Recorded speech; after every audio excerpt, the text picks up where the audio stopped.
Let's talk about the famous Amazon press. Let's go.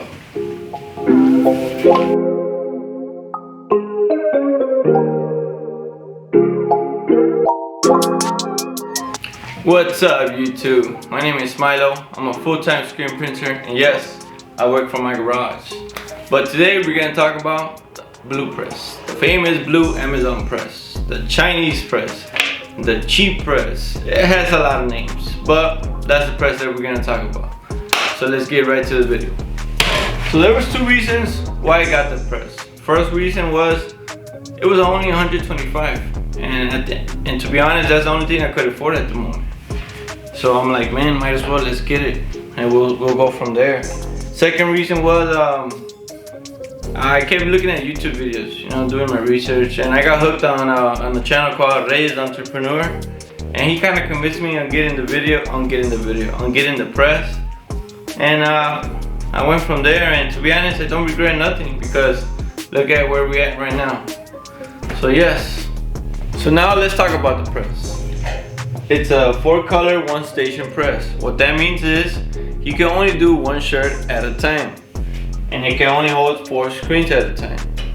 So this means that you could do up to a 4-color design on white shirts and a 3-color design on black shirts, because black shirts need an underbase, so it takes away 1 color. So now, just because it holds 4 colors doesn't mean you can do 4 colors on this press. So now, the reason why I say this press cannot do 4 colors is because it doesn't carry micro registrations. What micro registrations do, they help you kind of connect all the screens together. Plus, there's a lot of things in this press it can do. It's a cheap press, so you get for what you pay for. Another reason why you can do multiple colors here is because this registration gate doesn't match up with this little square thing. For each, look at, as you can see, this one has a lot of play here. Let's see this one. This one's tight. It's right on the money. This one, little bit of movement. This one, see, this one's tight. Now, a little bit of movement throws the whole design out. Now, this is really important because if you're doing a very detailed design and you're off registration by like a millimeter, it would throw the whole thing off. For example, let's say that it's a design with buildings. Let's say it's buildings, and you throw in the first color. Now you're gonna throw in the second color. Let's say the second color is the windows. You put the windows. You try to print it. Now, and it's a little bit off, let's say a little millimeter, the windows are gonna be like flying out the building, if that makes sense. You know, it won't line up on the right way that you want it. And it's because this doesn't provide consistency. You know, you could probably do 1 or 2 prints good. Now the rest are gonna come out pretty bad because this thing is not consistent. It doesn't hold registration tight. Now, you could do multiple colors depending on the design. For example, if your design has like a 1-color print here, then the other color print in the bottom, now you have enough space to play around with it. And doesn't matter if it's a little bit off registration, you won't see it as much. And the reason why I'm providing this information is because when I started with this press, I didn't know nothing. I didn't know anything. So in my head, I was thinking like, man, I can't register 4 colors. What's wrong? You know, like my prints are looking bad. What am I doing wrong? You get unmotivated. You start thinking a bunch of stuff like, man, I should quit. Maybe this is not for me. I should do something else. And it's not you. It's probably the press. It's a cheap press, so you pay for what you get for it. But it's a struggle. It's a learning process, and stay in the fight. Promise you, it'll be worth it at the end of the tunnel. That's how it goes. The end of the tunnel. I don't know, but hopefully you understand what I'm trying to say. So then, as I got more experience, I started focusing more on 1-color prints, maybe 2-color prints, but my main focus was on 1-color prints. I wasn't taking no orders for over 2-color prints because the quality wasn't there. I couldn't have a consistency and quality with this press. But it didn't stop me. I focused on one print. I did my sales, did my designs, sold my stuff, made enough money, and I upgraded to this one.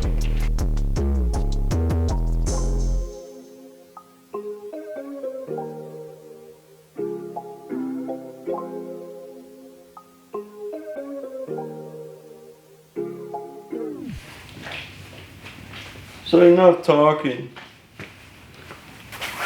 Let's go put that press to work.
So now that everything's mounted, let's get our center line.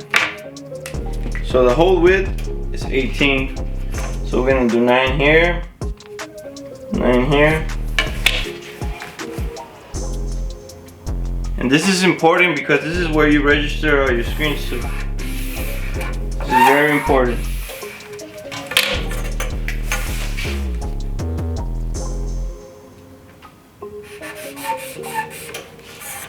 And that's it. So I had this screen laying around, so now let's line it up. So everything is down. Make sure these are loose. Let's play with it.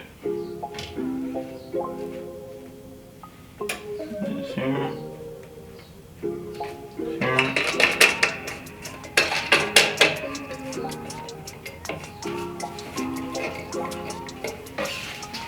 Check my off contact. Sure it's fine. And honestly, it's a little off. It's a little too tilted up.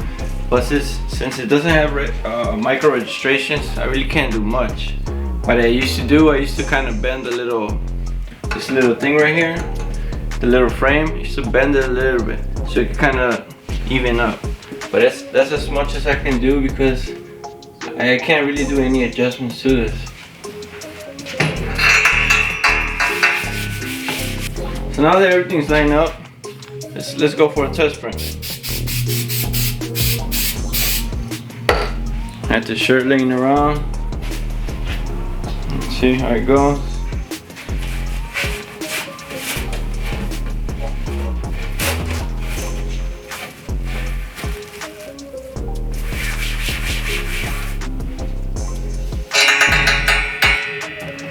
Flood the screen.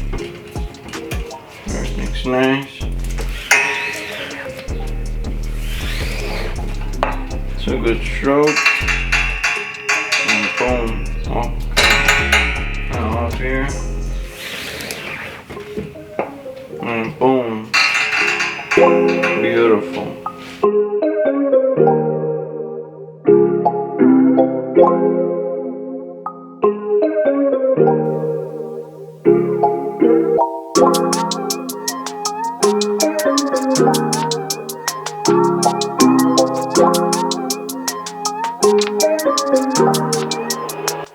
So now, after you finish printing, an easy way to cure your shirt will be with a heat press. So what you do, you grab the shirt, put it right inside the heat press, grab a Teflon sheet, put it over the print,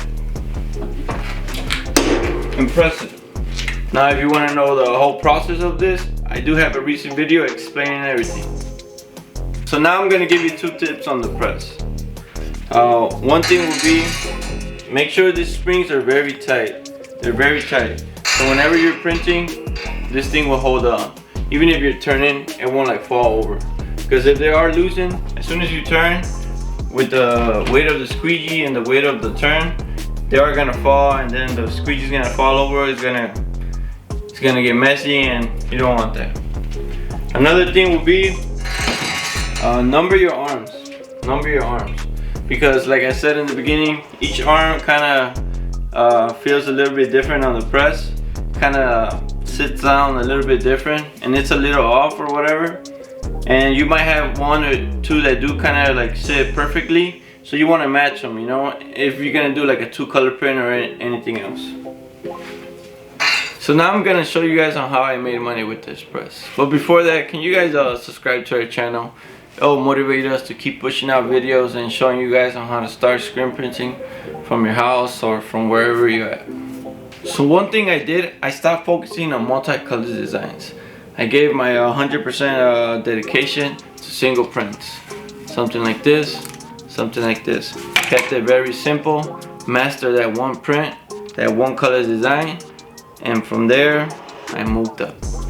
So another thing that I did was I started focusing on trends, holidays, events, all those little different stuff. For example, Valentine's came up. I came up with a small, simple design, and I used to sell like crazy. I didn't have a website, but I did have Facebook, Instagram, and Snapchat. So I was promoting my stuff on a daily basis. So once again, simple designs. Promote your business and be consistent. That's gonna help you grow your business. And you post every day, eventually you are gonna get work. So you gotta get out that comfort zone, start posting. I feel like getting sales now is way easier than before, because now you don't have to step out of your house. All you gotta be is on your phone and just boom, boom, boom, boom, boom, and that's it. So hopefully this video helped you in any way, and if you have any questions about anything, please let us know in the comments. And once again, if you guys could subscribe to our channel, it will mean the world to us. Once again, thank you, have a beautiful day, God bless.